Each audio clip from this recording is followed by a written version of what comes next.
말씀 나누겠습니다. 요한복음 7장 1절에서 10절까지의 말씀입니다. 우리 함께 봉독하시죠. 이후에 예수께서 갈릴리에서 다니시고 유대에서 다니려 아니하심은 유대인들이 죽이려 함이로라. 유대인의 명절인 초막절이 가까운지라. 그 형제들이 예수께 이르되 당신의 행하는 일을 제자들도 보게 여기를 떠나 유대로 가소서. 스스로 나타나기를 구하면서 묻혀서 일하는 사람이 없나니 이 일을 행하려 하거든 자신을 세상에 나타내소서 하니 이는 그 형제들이라도 예수를 믿지 아니함이로라. 예수께서 가라사대 내 때는 아직 이르지 아니하였거니와 너희 때는 늘 준비되어 있느니라. 세상이 너희를 미워하지 못하되 나를 미워하나니 이는 내가 세상의 행사를 악하다 증거함이라. 너희는 명절에 올라가라. 나는 내 때가 아직 차지 못하였으니 이 명절에 아직 올라가지 아니하노라. 이 말씀을 하시고 갈릴리에 머물러 계시니라.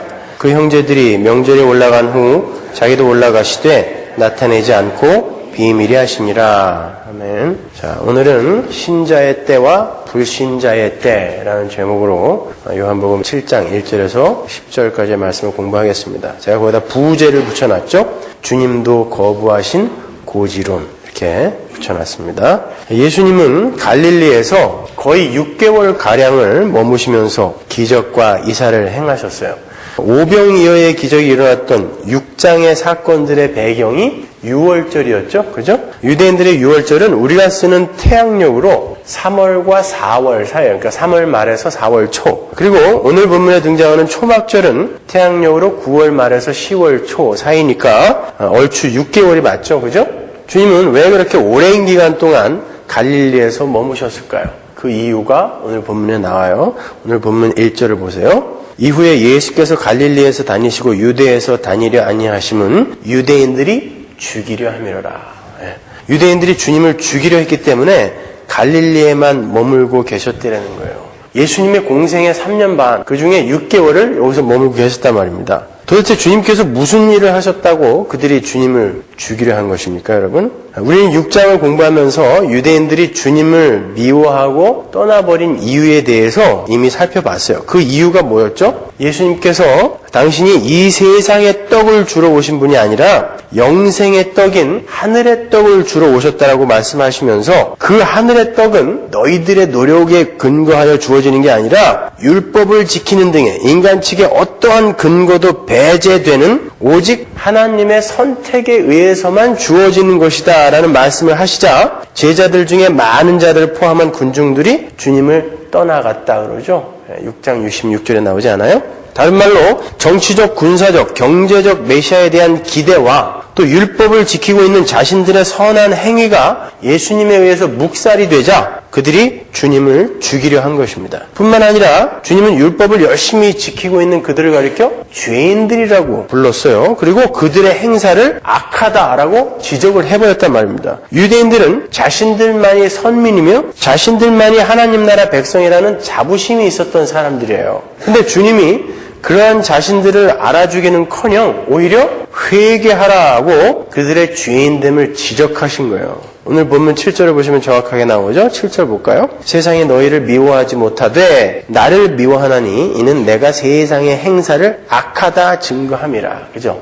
나오죠? 이 구절에서의 세상은요, 하나님을 알지 못하는 모든 자들을 가리키는 것이지만 그 중에서도 특별히 주님을 죽이려 하는 유대인들을 지칭하는 거예요. 그러니까 하나님의 이름을 부르면서 하나님을 위해 목숨을 바치겠다는 자들이 정작 하나님을 미워하고 있었다는 말입니다, 여러분. 주님은 그렇게 이 세상의 힘을 얻기 위해서 하나님을 이용하려는 이기적이고 세상적이고 물질적이며 자기 구원적인 신앙을 가리켜서 악이라고 말씀을 하시고 그들을 세상이라고 부르는 거예요. 오늘날 예배당에 앉아있는 많은 사람들 중에 예수의 이름을 부르는 세상들이 많다는 것을 여러분 아시겠죠? 그들이 비록 예수님의 이름을 부르고 있다 할지라도 그들이 자신들의 유익과 명성을 위해 자랑을 위해 하나님의 이름을 부르고 있는 것이라면 그들의 행사는 악한 것이고 그들은 세상인 것입니다. 그러니까 한마디로 죄인들은 보이지 않는 영생에 대해서는 전혀 관심이 없는 거예요. 그들의 관심은 오로지 눈에 보이는 세상의 떡과 자신들의 행위에 근거한 자기 자랑에만 있어요. 중요한 것은 사람들의 그러한 세상적 요구 앞에서는 그 어떤 기적도 예수님을 알게 하는데 아무런 힘을 발휘하지 못한다는 거예요. 지금 주님을 미워하고 있고 심지어 죽이려 하는 자들 앞에서 여러분 주님이 얼마나 많은 기적을 행하셨습니까? 물고기 2토막과 보리떡 5개로 수만 명이 배를 채우는 걸 그들이 봤어요. 풍랑이 있는 바다를 맨몸으로 걸으시는 것을 그들이 봤습니다. 수많은 병자들이 그들의 눈앞에서 완치가 됐고 심지어 죽은 자가 살아나서 무덤에서 걸어 나오는 것까지도 유대인들은 봤어요. 그런데 그러한 기적이 예수님에 대한 신뢰와 순종으로 이어지지 않아요. 오히려 그러한 기적을 일으키는 예수님이 그러한 기적적인 힘을 사용하여 자기들의 욕심을 채워줄 마음이 전혀 없는 분이다라는 것이 밝혀지자 그분을 죽이려 하는 것입니다.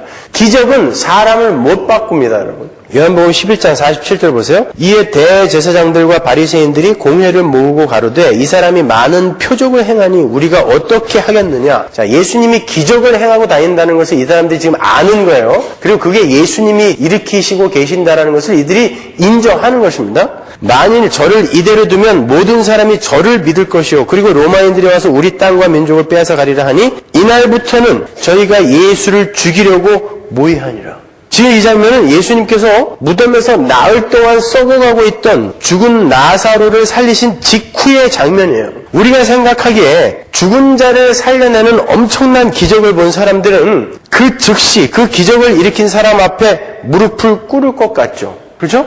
아닙니다. 근데 죄인들은 아무리 엄청난 기적을 체험한다 해도 그 기적이 자기에게 유익이 될 것이다라는 보장이 없을 때 그 어떤 기적 앞에서도 주눅들지 않아요. 그게 죄의 본성입니다. 죽은 자가 살아나와도 소용이 없어요. 누가복음 16장 27절 보세요. 가로되 그러면 구하노니 아버지여 나사로를 내 아버지의 집에 보내소서. 내 형제 5이 있으니 저희에게 증거하게 하여 저희로 이 고통받는 곳에 오지 않게 하소서. 아브라함이 가로되 저희에게 모세와 선지자들이 있으니 그들에게 들을지니라. 가로되 그렇지 아니하니이다. 아버지 아브라함이여 만일 죽은 자에게서 저희에게 가는 자가 있으면 회개하리이다. 죽어서 살아난 자가 야 천국에 갔더니 진짜 천국과 지옥이 있더라. 너희들 똑바로 살아. 그렇게 이야기하면 분명히 그들이 회개할 것입니다. 라고 지옥에 가 있는 부자가 이야기했단 말입니다. 그때 가로되 모세와 선지자들에게 듣지 않으면 비록 죽은 자 가운데서 살아나는 자가 있을지라도 구원함을 받지 아니하리라 하였다 하시니라.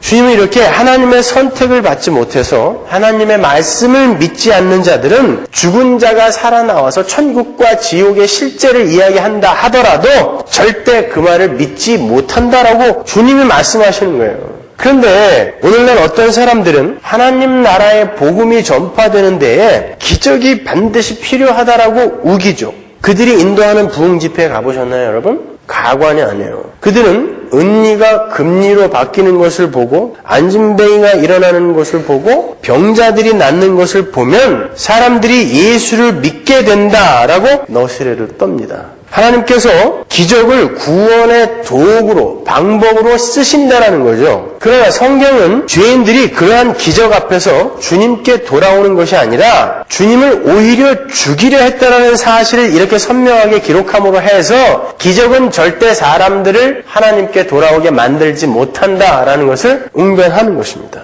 그렇게 기적과 신비를 외치는 이들의 공통된 특징이 있어요. 그게 뭔지 아세요? 하나같이 번영의 신학에 집착해 있다는 것입니다. 그들은 항상 그러한 기적들이 성도의 인생에도 나타나서 문제가 해결이 되고 풍요가 찾아오게 된다는 것을 강조해요. 그렇게 기독교의 기적과 신비는 늘 기복주의와 연결이 되어 있어요. 따로따로 존재하지 않습니다, 여러분. 그리고 그러한 신비주의와 기복주의는 나중에 실용주의라는 이름으로 옷을 갈아입기도 하고 인간에게 유용한 것은 모두 진리다라는 프래그머티즘으로 이름을 바꾸기도 해요. 그러나 그렇게 각기 다른 이름으로 불리는 그러한 시대 정신들은 사실 자기가 우주와 역사의 왕이 되고자 하는 인간의 죄성이라는 한 뿌리에서 나온 거예요. 성경은 분명히 이렇게 자기 증명과 자기 자랑, 자기 자신의 필요와 유용성과 유익 등의 그런 세상의 떡만을 추구하는 이들은 그 어떤 기적 앞에서도 요지부동이다라는 것을 밝히고 있어요. 그렇게 하나님의 선택에서 제외된 세상적 유익에만 관심이 있는 자들은요, 자기에게 유익이 되는 기적 자체에 관심이 있지 그 기적을 통하여 하나님께 도달하지 못한단 말입니다. 기적에는 관심이 있어요. 그러나 그 기적 자체에만 관심이 있다란 말입니다. 오히려 그 기적이 자기 인생에 유익이 되지 않을 때 그 기적 행하는 자를 죽이고 싶어하는 것이 인간이에요. 왜? 내게 유익이 되지 않는 기적은 그게 아무리 훌륭한 기적이라 할지라도 필요 없는 거예요. 차라리 그 기적으로 남이 유익을 받을까 봐 죽여버리는 것입니다, 여러분. 그게 죄인인 거예요. 자, 우리는 6장을 공부하면서 주님을 따르던 자들이 기적에 얼마나 광분했는지 살펴봤어요. 그렇죠? 그리고 아울러 그렇게 기적을 좋아하는 자들이 그 기적을 이용하여 이 세상의 떡을 얻어내기 위해 주님을 얼마나 열심히 쫓아다녔는지도 봤죠. 그렇죠? 신비주의와 그런 기복주의와의 만남이 결국 무엇으로 결론이 났어요? 자, 그렇게 기복 사상에 물들어 있는 그들이 기적에 광분했단 말입니다. 그러니까 신비주의와 기복은 연결이 되어 있어요. 근데 그들이 어떤 결론으로, 어떤 결국으로 치닫게 되냔 말이에요. 예수님을 죽이려고 했지 않습니까? 그렇죠? 네, 기적과 신비가 예수님을 죽이는 모의로 결론이 나더라는 것입니다.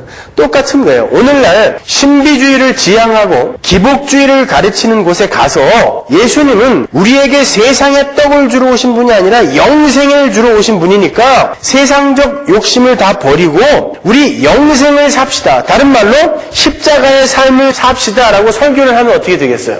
돌 들고 찍죠. 그죠? 똑같아요.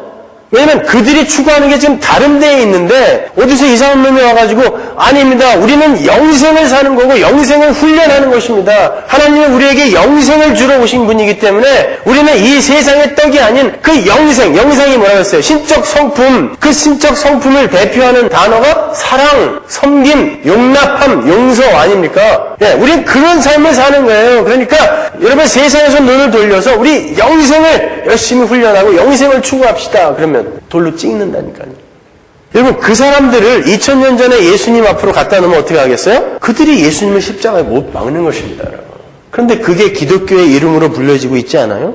요한은 바로 그러한 육신의 정욕과 안목의 정욕과 이생의 자랑으로 똘똘 뭉쳐서 그 어떤 것으로도 부술 수 없는 인간의 죄성을 3절부터 이어지는 예수님 형제들과 예수님과의 대화를 통해서 또 한 번 폭로해요. 반복하여 폭로하는 거예요. 본문 3절로 가볼게요. 그 형제들이 예수께 이르되 당신의 행하는 일을 제자들도 보게 여기를 떠나 유대로 가소서. 스스로 나타나기를 구하면서 묻혀서 일하는 사람이 없나니 이 일을 행하려 하거든 자신을 세상에 나타내소서 하니 이는 그 형제들이라도 예수를 믿지 아니함이로라. 5절에 보면 예수님의 형제들이 그때까지도 예수님을 믿지 않았다라고 기록하고 있죠. 그죠? 한글 개혁 성경에는 그 5절의 맨 앞에 헬라어 가르, 왜냐하면이라는 단어가 빠져 있어요.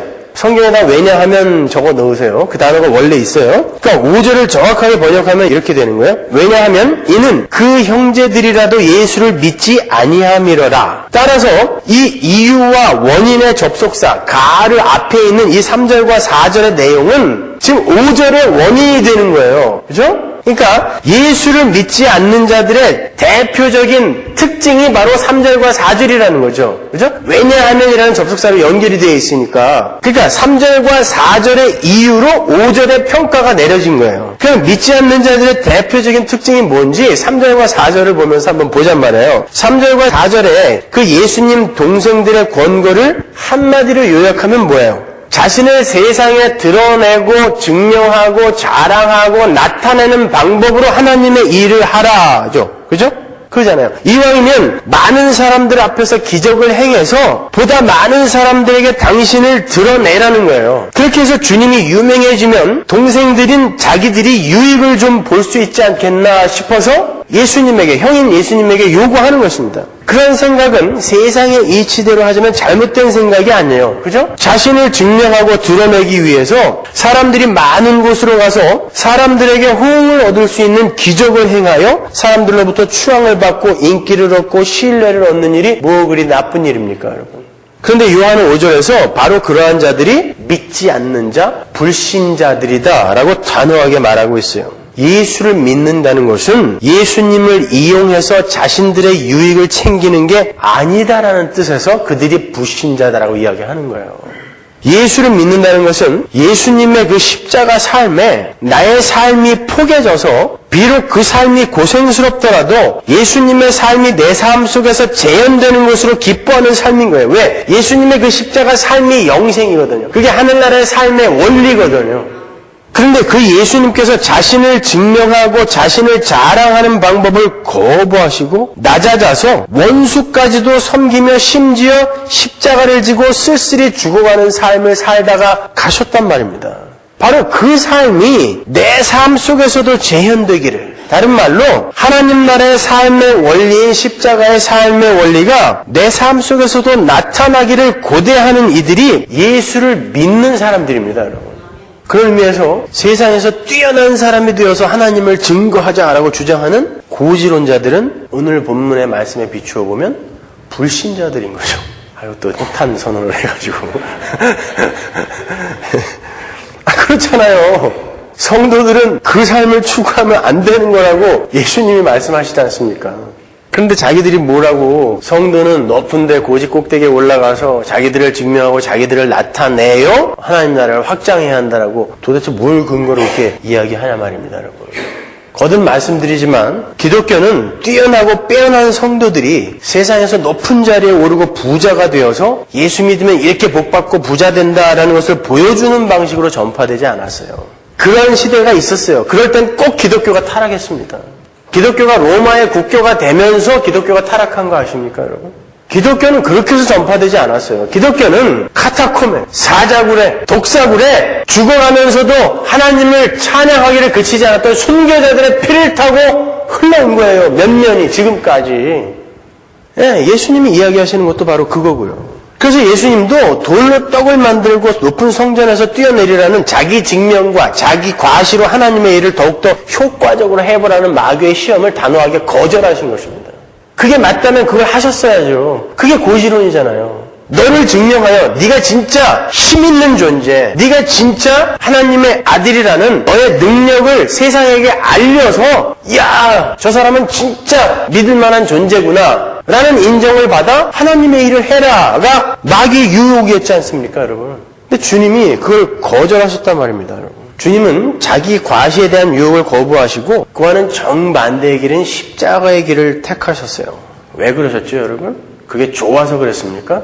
아니죠. 주님도 할 수만 있으면 그 잔을 피해가고 싶으셨어요. 근데 왜 그 길을 가셨어요? 그게 아버지의 뜻이었기 때문에 그 길을 간 것입니다.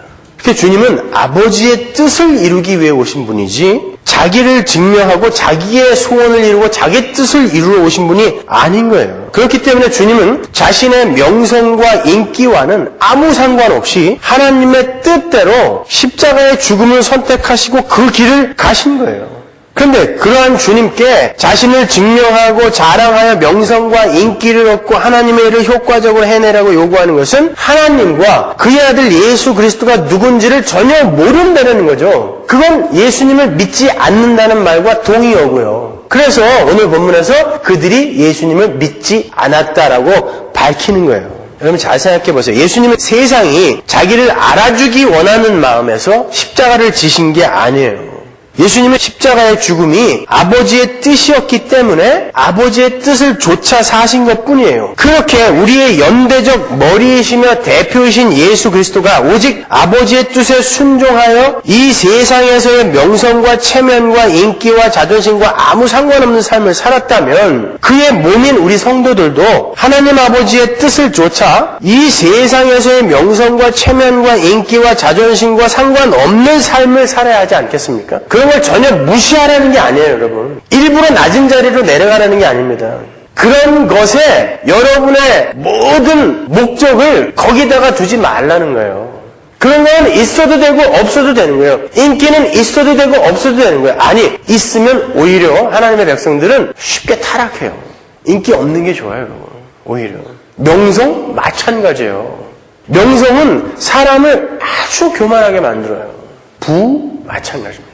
그러나 여러분이 그런 것들을 담아내고도 하나님의 뜻에 맞게 잘 살아낼 수 있는 큰 그릇이 되었을 때는 하나님이 여러분에게 허락해 주시겠죠. 그러기 전까지는 우리가 하나님이 원하시는 성숙한 자로 잘 자라나는 데에 힘을 쏟자라는 거예요. 엉뚱한 데에 목적 두고 살지 말고.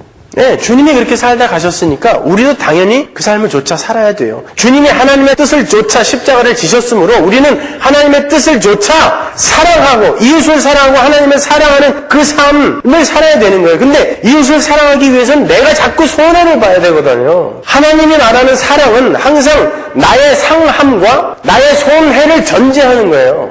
그래서 우리는 그 자리로 내려가는 것입니다. 자꾸.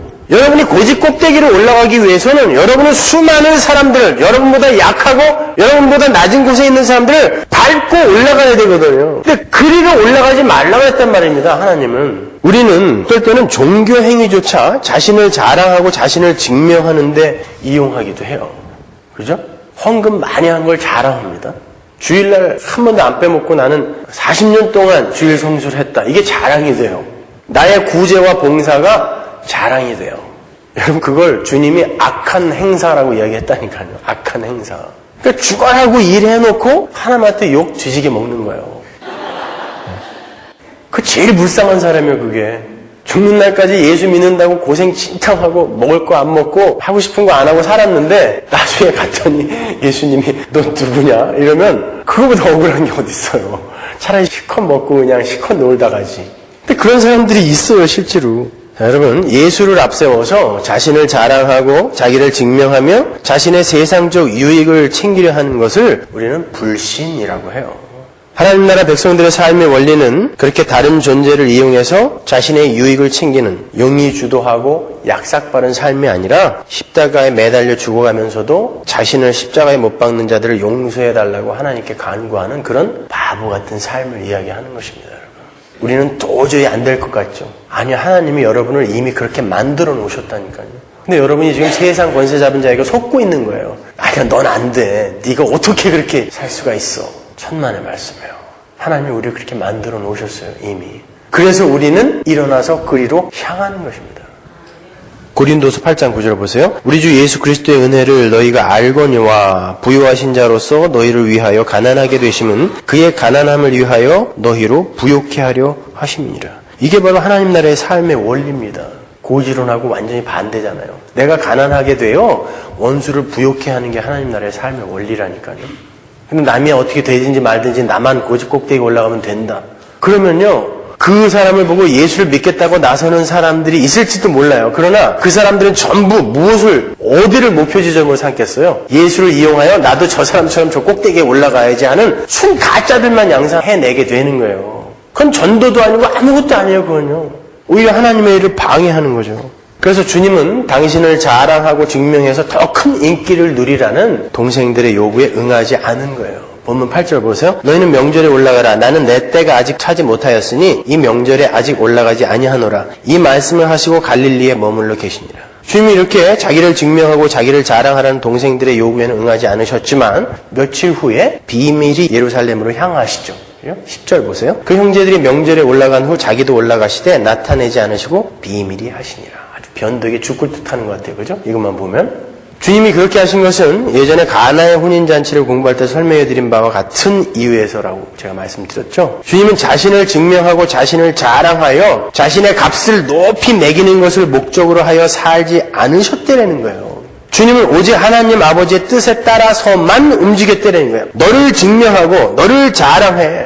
이 혼인잔치집에 포도주를 한번 만들어봐. 라는 어머니의 요구는 거절하셨지만 그것으로 말미암아 구원의 의미를 설명해 주라는 하나님 아버지의 뜻에 순종하여 포도주를 만드셨어요. 마찬가지로 주님은 자신을 자랑하고 증명하여 더 유명하고 가치 있는 자로 서라는 동생들의 요구는 거부하셨지만 유대인의 3대 절기는 반드시 유대인 성인들이 올라가야 한다는 아버지의 말씀에 순종하여 올라간 것입니다. 그리고 올라가셔서는 그곳에서 초막절이 담고 있는 그 진의를 설명하시고 유대인들 회개를 촉구하시는 거예요. 이렇게 주님의 삶은 나는 내 뜻을 행하러 온 것이 아니라 내 아버지의 뜻을 행하러 왔다라는 당신의 말씀처럼 철저하게 하나님 아버지의 뜻에 순종하는 삶이었어요.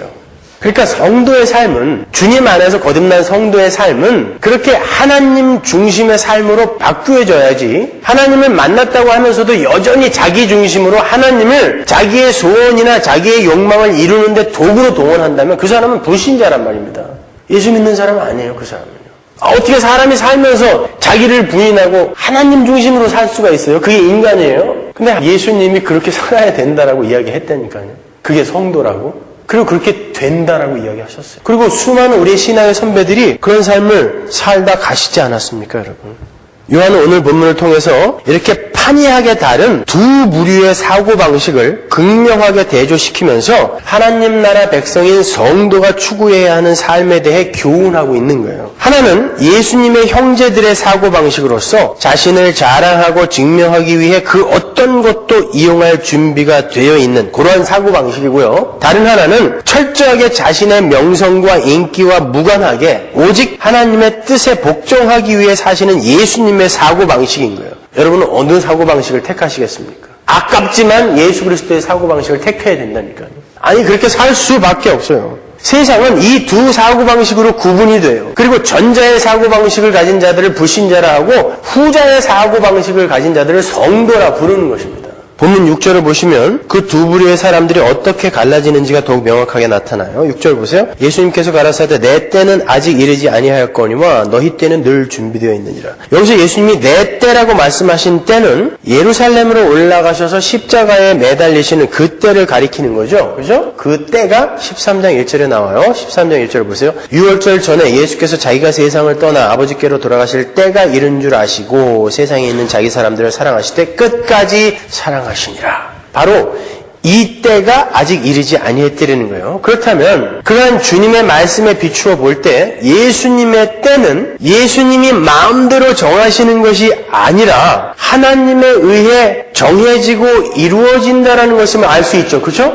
예수님이 내 때가 아직 이르지 않았다는 것은 자기가 자기 때를 마음대로 할 수 있으면 아무 때나 정해서 그냥 가면 되잖아요. 근데 내 때가 아직 이르지 않았다는 것은 누군가에 의해서 정해진 그 때까지 기다리겠다라는 의미잖아요. 그렇죠? 여기서 때라고 번역이 된 단어 카이로스는 호라나 크로노스에 비해서 종말론적 기대의 성취를 의미하는 구절에 주어 쓰이는 하나님이 정하신 때, 하나님이 허락하신 때라는 의미예요. 그 말은 예수님의 오심과 죽으심을 포함한 구속사 속에서의 모든 사건과 시간, 때까지도 이미 하나님에 의해서 정해져 있다는 뜻이죠. 그죠?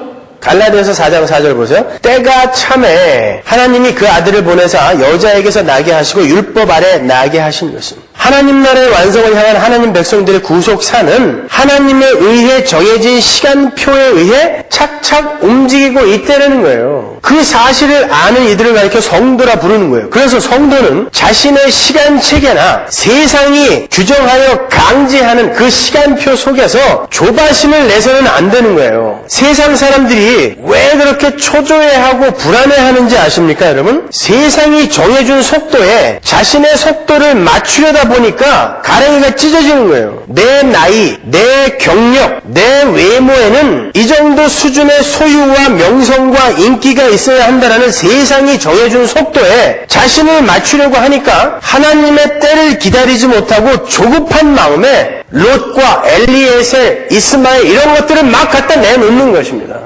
여러분, 세상의 속도에 여러분의 속도를 맞추려고 하지 마세요. 그렇게 살지 않은 우리 신앙의 선배들이 참 많이 있습니다, 여러분. 오히려 그 사람들을 비웃으며 아이고 참 100년도 못 살면서 1000년의 근심으로 사는 자들아. 이건 김살까지 한 얘기죠. 생각이 안 나네요. 갑자기 우리 믿음의 선배들이 한 이야기가. 하여튼 그렇게 살다간 신앙의 선배들이 있다니까요. 그들을 오히려 비웃으면서 너희들 뭘 그렇게 열심히 쫓아가는 거야. 우리 성도의 삶에는 하나님의 때가 있어요. 그 때에 순종하며 그 때를 기다리며 인내하며 살아가는 게 성도의 삶인 것입니다, 여러분. 6절을 보면 예수님께서 당신의 동생들에게 뭐라고 하죠? 너희의 때는 늘 준비되어 있다라고 그러죠. 그죠? 그 말은 여러분 굉장히 무서운 말이에요. 그 말은 자기의 명성과 인기와 자존심을 위해 사는 자들은 하나님의 때에 맞추어 살려 하지 않고 자기들이 하고 싶은 대로 하면서 산다는 거예요. 튕겨서 나가고 싶으면 아무 때나 튕겨서 나간다는 것입니다. 그게 너희들의 때가 늘 준비되어 있으니까 너희들은 가라는 뜻이에요. 하지만 나는 하나님의 때, 하나님의 뜻에 맞춰 순종하며 살 거야 라는 뜻입니다. 이게. 그럼 무서운 말이죠. 이게. 하나님이 가나안 속에서 기다리라고 하시면 기다릴 줄 아는 인내가 필요한 거예요. 그게 하나님의 때거든요. 하나님이 질병 속에서 기다리라고 하시면 기다리는 순종이 필요한 거예요. 하나님께서 넌 죽을 때까지 그냥 인기 없는 무명인으로 살아. 그러면 그냥 사는 거예요. 그 뜻에 순종하며 하나님의 때에 맞춰 그냥 사는 것입니다. 내가 자꾸 그 하나님의 때에 순복하지 못하고 무언가 조바심을 내서 하다 보면 내 것을 내놓다 보면 자꾸 먼 길을 돌아가야 된다니까요. 우리는요. 순응하는 거예요. 그렇다고 여러분 열심히 살지 말라는 게 아니에요. 최선을 다해서 살아야죠. 그랬을 때도 하나님께서 열어주지 않았을 때 그건 하나님이 기다리라는 하나님의 뜻을 우리에게 보여주는 거 아닙니까? 그러면 순종하는 거예요. 그리고 하나님의 때가 아직 이르지 않았구나 라고 정리하면 되는 것입니다. 공부하는 사람들은 열심히 최선을 다해서 공부하세요. 1등 하세요. 제가 초창기에 몇 명한테 그랬던 것처럼 이제 성적표를 다시 한번 검사를 할까 그래요. 학생들한테. 그래가지고 성적 떨어진 애들은 엎어놓고 푸시업을 시키던지 최선을 다하셔야 돼요, 여러분.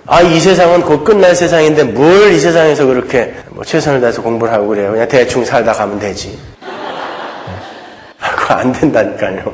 여러분의 직업과 여러분의 처한 상황은 여러분의 거룩을 위해 하나님의 최선의 것을 지금 주신 거거든요. 그러니까 그것을 최대한 이용을 하시는 거예요, 여러분요. 최대한 이용을 한다는 것은 그 일에 최선을 다하는 거라는 뜻이에요. 그래서 제가 여러분 회사에 가갖고 회사 일 농땡이 치면서 성경 보지 말라는 거예요. 회사에 가서는 회사 일을 열심히 하세요. 여러분이 성경 보고 기도하는 것은 여러분이 세상에 나가서 해야 하는 신앙 생활에 에너지를 공급해 주는 거예요. 성경 보고 기도하는 게 신앙생활 아닙니다, 여러분. 잘 이해하세요, 또. 나가가지고 고이하게만 딱 떼어가지고 얘기해가지고 또 거막 이런 소리 듣게 하지 마시고. 신앙생활은 여러분이 세상에 나가서 가정에서 여러분의 생업의 현장에서 하나님의 자녀로 살아내는 게 신앙생활인 거예요. 거기에 필요한 게 성경, 하나님의 말씀이며 기도인 것입니다. 그러니까 회사에 나가면 열심히 일을 하세요. 그러면서 하나님의 자녀다운 삶을 내 속에서 끄집어내시는 거예요. 그 일은 안 하고 멀리 농땡이 치면서 오늘 박스 10개 날라야 되는데 8개밖에 안 날랐네? 그 시간에 나 성경 읽었어. 하나님은 그거 안 기뻐하신다니까요. 그건 집에서 하세요. 집에서. 잠 덜 자고 인터넷 서핑 그런 거 줄여가며 하는 거예요. 그거는요.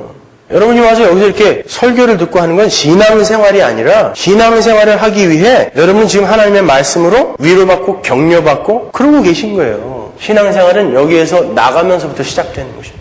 그러니까 여러분은 여러분의 삶에 최선을 다하셔서 열심을 부리셔야 되는 거예요. 그렇게 하나님의 때에 맞춰서 하나님의 뜻에 순종하며 사셨던 그 예수 그리스도의 삶이 바로 우리에게 오늘날 동일하게 요구되고 있어요. 여러분 그 삶이 좀 더뎌 보여도 가장 현명한 삶이에요. 왜냐하면 그 하나님의 때와 하나님의 뜻이야말로 이 세상 모든 지혜와 총명을 다 합해도 이룰 수 없는 하나님의 지혜에서 나온 거 아닙니까?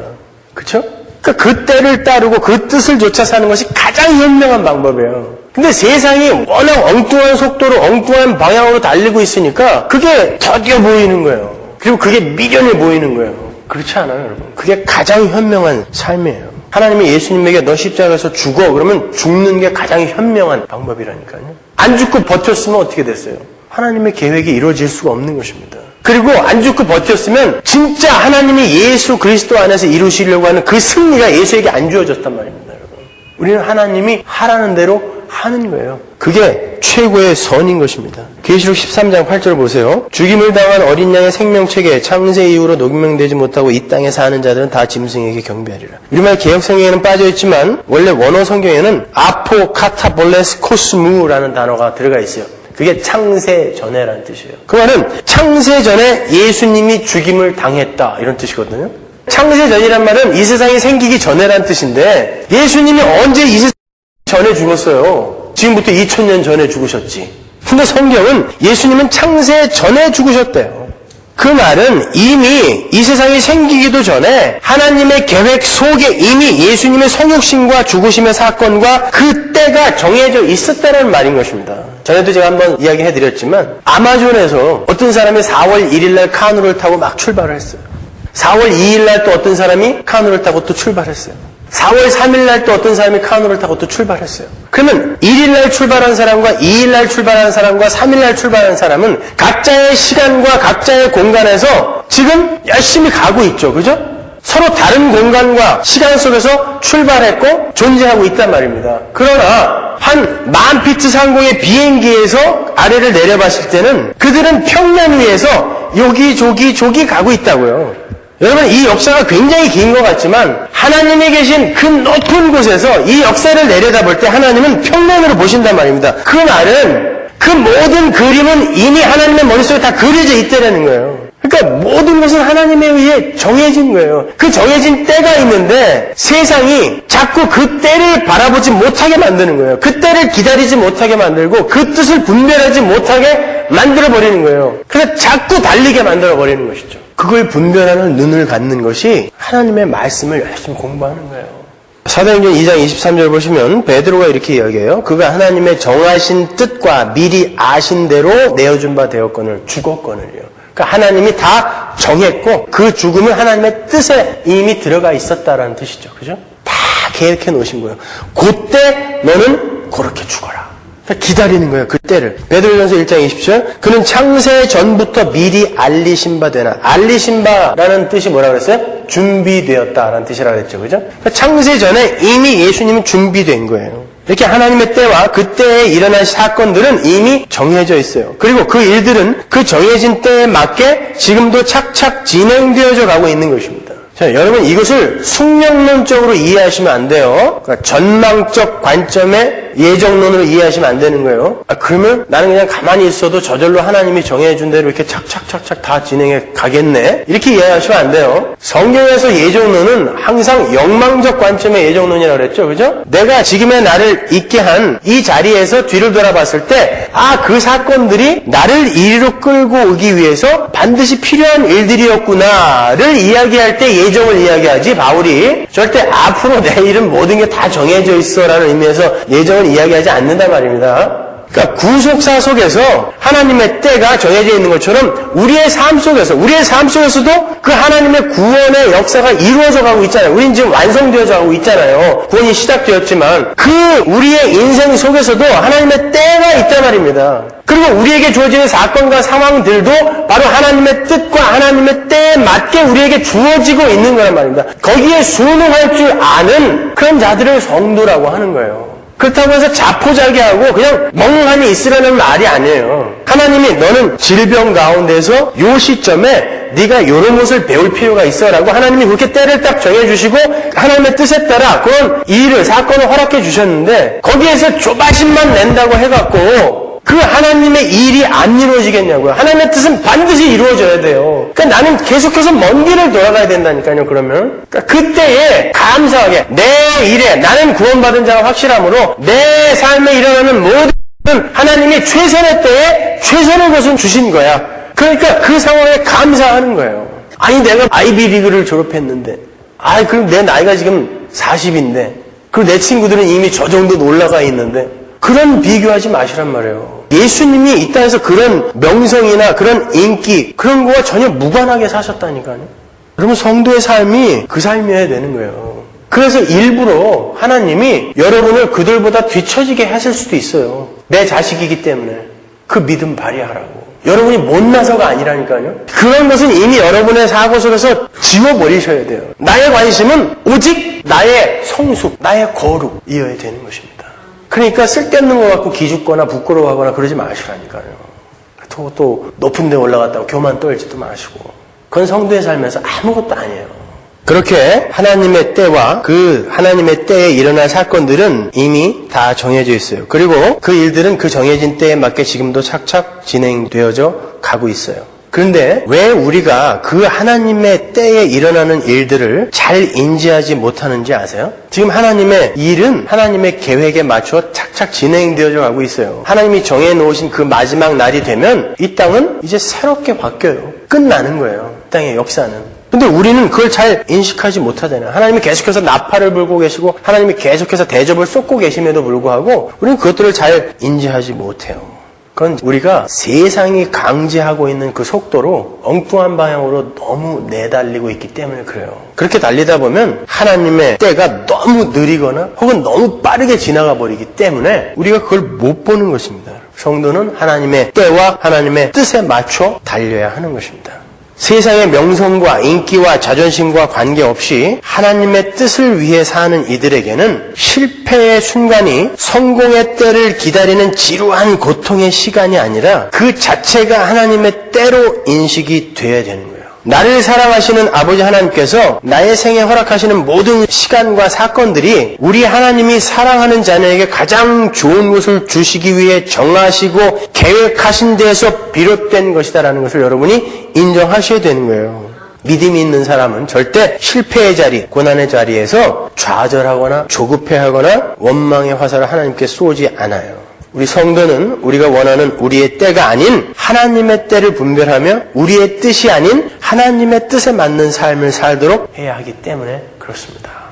여러분은 이제 사랑하는 자로 지어져 가고 있는 중이에요. 거기에만 관심을 두세요. 사랑하는 자로 지어져 가기 위해 때때로 여러분의 모난 부분을 부숴내시기 위해 여러분을 실패의 자리, 좌절의 자리, 질병의 자리, 사고의 자리로 하나님이 그냥 밀어 넣으실 수도 있는 것입니다. 그때 잘 지어져 가면 되는 거예요. 왜 내 때는 이렇게 오지 않아? 언젠가 로또 한 방이 맞아주겠지. 그런 때를 기다리는 거. 그걸 불신자라고 한다니까요. 여러분의 인생에는 로또 한 방 없어요. 하나님의 백성에게는 절대 기적적인 로또 한 방이 일어날 수가 없어요. 저도 제 자식이 그렇게 일확천금을 노리고 있으면 혼내줄 거예요. 어딜 이 나쁜 놈아. 일을 열심히 해야지 불안당처럼 땀 한 방울 안 흘리고 그래. 일확천금을 노려? 하물며 하나님의 자녀에게 그런 걸 허락하시겠냐고. 그렇지 않습니다. 하나님은 우리를 하나님의 자녀답게 만들어서 진짜 좋은 거, 우리가 상상할 수 없는 진짜 좋은 거 주시기 위해 지금 우리가 조금 이렇게 하나님을 원망하고 또 우리가 이렇게 그냥 힘들어하고 있는 그런 모습들을 그냥 두고 보시는 거예요. 나중에 놀래주려고. 서프라이즈. 깜짝 놀랬지? 그러시려고 그냥 놔두시는 거예요. 여러분 놀랄 준비하고 가세요. 깜짝 놀랄 거예요. 여러분 우리가 성경을 통해 확인한 것처럼 우리의 구원의 완성에 필요한 것은 모든 것은 이미 하나님의 계획 속에 다 들어있어요. 그렇다면 우리가 무엇 때문에 조바심을 내야 하며 무엇 때문에 기가 죽어야 하며 무엇 때문에 슬퍼해야 한단 말입니까 여러분? 우리의 구원이 진짜 우리의 목적이라면 이미 거기에 필요한 모든 때, 뜻 다 하나님이 정해 놓으셨는데 여러분 뭐 때문에 이렇게 조바심 내세요? 남의 이목? 그런 거 여러분 빨리 놓으셔야 된다니까요. 이미 가장 가치 있는 것을 얻은 사람이에요. 여러분들은요. 그런 분들이 무슨 세상의 명성과 인기의 자랑에 연연하면서 산다면 여러분은 여러분이 갖고 있는 그것이 얼마나 가치 있는 것인지 아직 모른다라는 뜻 아닙니까? 우리의 구원은 하나님의 계획 속에서 이미 작정이 되어 있고 결론이 나 있어요. 따라서 우리의 삶 속에 일어나는 그 어떤 사건과 상황들도 모두 우리의 구원의 완성을 향한 사건이요 상황인 것입니다. 그렇게 명분을 부여해 버리세요. 그러면 이길 수 있어요. 넉넉히 이겨낼 수 있어요. 뿐만 아니라 우리가 구원에 이른 것 또한 우리의 노력이나 결심이나 열심에서 비롯된 것이 아니죠. 그죠? 하나님이 시작하셨고 하나님께서 완성하시는 것이 구원이잖아요. 그리고 하나님 나라 백성이 이 역사와 인생을 살아내야 하는 이유가 바로 그 구원을 이해하고 구원에 이르기 위함이잖아요. 그렇다면 여러분이 여러분의 인생에서 가장 중요한 구원이 여러분에게 선물로 주어졌다는 것을 확인하신 후에 무엇이 더 필요하냔 말이에요. 아울러 우리의 구원의 자리가 어느 것 하나 우리에게서 비롯된 것이 없는데 우리가 무엇을 자랑하며 무엇으로 거들먹거릴 수 있겠습니까? 그러니까 자기 증명이나 자기 자랑은 애시당초 우리 성도들과 전혀 어울리지 않는 단어인 거예요. 우리는 역사 속에서 또 우리 안에서 완성되어져 가는 하나님 나라에 우리의 눈을 두고 하나님의 뜻과 하나님의 때를 분별하며 사는 삶을 추구해야 되는 거예요. 그럼에도 우리가 여전히 하나님의 뜻이 아닌 손익 계산의 결과에 따라서만 행동하며 살고 있다면 혹시 우리도 믿지 않는 사람일지 모르는 것입니다. 현대인들은 모든 것의 가치를 얼마만한 돈으로 환산할 수 있느냐로 따져요. 돈의 값이 커지면 커질수록 귀한 것으로 여겨요. 그래서 될 수 있으면 자신도 값비싼 사람이 되기 위해서 사력을 다하죠. 월가의 그 투자은행인 메릴 린치의 CEO인 존 체인의 작년 연봉이 얼마인 줄 아세요? 8,400만 달러예요. 계산이 갑자기 안 돼요. 머릿속이 복잡해지는데. 그러니까 한 달 월급이 700만 불이고 하루 일당을 계산해보니까 23만 불이에요. 하루 일당이. 여러분, 그 존 체인 회장의 인생이 하루 일당 60불로 근근히 살아가는 일용직 노동자보다 더 나은 인생이라고, 더 가치 있는 인생이라고 생각하세요? 천만의 말씀입니다. 그런 사람이 있으면 화낼 거예요, 진짜. 여러분, 절대 돈으로 여러분의 값을 매기지 마세요. 그것처럼 처량하고 비참하고 슬픈 게 어디 있어요. 하늘나라, 하나님 나라의 왕으로 책봉을 받은 분들이 이 땅에서 연봉으로 자기의 가치를 책정을 하고 그리고 거기에서 슬퍼하고 그걸로 기뻐하다니요. 여러분, 그건 성도의 삶이 아닌 것입니다. 하루에 60불 벌더라도 예수를 잘 믿고 하나님의 뜻에 맞게 살기 위해 애를 쓰는 그 인생이야말로 가치 있는 인생입니다. 그 인생이야말로 값비싼 인생인 거예요. 나중에 아실 거예요, 여러분. 기독교는 그러한 세상 가치관에 눈멀어 있는 하나님 백성들의 눈을 뜨게 해서 그 눈먼 경쟁의 질주로부터 벗어나게 하는 거예요. 그리고 더 알려지고 더 비싼 값에 팔려다니고 더 많은 것을 쌓으려 하는 욕망의 정체를 보게 해서 그것으로부터 벗어나게 하는 게 기독교입니다, 여러분. 근데 하나님이 예수 잘 믿으면 그거를 더 많이 쌓게 해주겠다는 게 그게 기독교냐고요. 근데 어느 사이에 기독교 복음이 우리 사회에서의 무한 경쟁에서 승리할 수 있는 기독교인만의 비법을 가르치는 축복의 종교가 되어버리지 않았어요? 다른 사람들에게 자신을 알리고자 하는 욕망에 얼마나 큰 위험이 숨어 있는지를 가르치질 않아요. 자신을 상품화시키고 더 많은 값을 받으려는 노력에 어떤 문제가 있는지를 알려 하지 않습니다. 기독교인이라 하면서도 자신의 인생의 값을 자신의 직업이나 연봉의 크고 작음으로 판단하려 한단 말이죠. 심지어 교회도 교인이 얼마나 많이 모이느냐, 그 교회 헌금이 얼마냐, 예배당을 얼마 주고 지었냐, 이런 걸로 가치를 판단해요. 그리고 그 목사는 어떤 대학을 나왔는가, 학위는 어디까지 소유하고 있는가, 그런 것이 가치가 되어버렸어요. 그런 게 가치가 아니라 하나님의 백성답게 하나님의 뜻에 맞게 하나님의 때를 따라 사는 것이 진정한 가치다라는 것을 가르치는 게 교회라니까요. 그래서 오히려 성도는 세상이 가치라고 여기고 있는 그런 것들을 많이 놓아야 될 그런 상황이 오기도 하는 거예요. 그때에 진짜 네가 믿음이 있는 자인지 없는지를 한번 밝혀보라고. 그러한 사람들과 오늘 본문에 나오는 형님의 능력을 이용해서 그것을 상품화시켜 인기를 얻고 돈을 벌고 권력을 얻을 생각에 잠겨있던 예수님의 동생들과 뭐가 달라요, 여러분? 우리는 하나님의 때에 하나님께서 허락하시는 사건들과 상황들을 통과하여 하나님 나라에 들어가기로 작정된 사람들인 거예요. 그러므로 우리는 그 목적지를 향해서 나에게 대가가 얼마가 주어지든 사람들이 나를 어떻게 평가하든 그런 것에 연연하지 말고 하나님의 뜻을 조차 사랑하며 섬기며 용납해주며 하나님께서 나에게 허락하신 일들을 열심히 묵묵하게 하면 되는 거예요. 사람들에게 자꾸 여러분을 증명하려고 하지 마세요. 나는 이런 사람이다라고 자꾸 인정받으려고 하지 마세요. 하나님의 인정을 받으시려고 해야 된다니까요. 그래서 때때로 여러분은 사람들에게 모함을 받으실 수도 있어요. 아니, 분명히 그런 일들이 생겨요. 그때 굳이 아니야, 나는 아니라니까 굳이 애써 변명하려 하지 마세요. 그때에 너희들이 나를 그렇게 평가한다 할지라도 하나님은 아셔. 내가 뭐 너희들에게 그렇게 인정받으려고 이 세상 사는 건지 아니? 하나님의 뜻에 맞게 하나님의 때에 따라 하나님의 자녀로 성숙되어지는 그 삶 살라고 하나님이 나에게 보내준 거야. 그러니까 마음대로 생각해. 죽는 날까지 여러분이 그 모함을 못 벗을 수도 있어요. 왜? 여러분은 성도니까. 그때에도 낙심하는 거 아니에요. 그때에도 나를 증명하고 어떻게 해서든지 나는 이런 사람이다라는 거 사람들한테 인정받으려고 안 해야 되는 거예요. 그런 그릇이 되는 사람들에게는 하나님이 너 한번 네 형제 자매들에게 그거 한번 보여줘 라고 허락하실 수 있습니다. 그때 구차하게 유치하게 다른 사람들한테 뭐 나는 그런 사람이 아니에요 이런 그런 거 하지 마세요. 꿋꿋이 가다 보면 하나님이 만천하에 여러분이 어떤 존재를 밝히실 날이 와요. 여러분은 하나님의 아들이고 딸이라니까요. 여러분이 아무리 노력해도 나는 하나님의 아들이에요. 이거 못 증명한다고요. 아무리 노력해도 나는 하나님의 딸이에요. 이거 못 증명한다니까요. 근데 뭐 그 아래 거 그거 증명하려고 이렇게 애를 쓰세요. 여러분은 하나님이 이미 하나님의 아들이요 딸로 딱 책봉을 해 놓으셨는데 잘 이기세요. 나의 욕심을 채우기 위해서 나의 꾀로 나의 때에 묶이지 마시고 하나님의 뜻을 좇아서 하나님의 때에 순종하며 올바로 반응하는 참 성도의 삶을 잘 살아내십시오. 기도하겠습니다. 기도하겠습니다. 기도하겠습니다. 기도하겠습니다. 기도하겠습니다.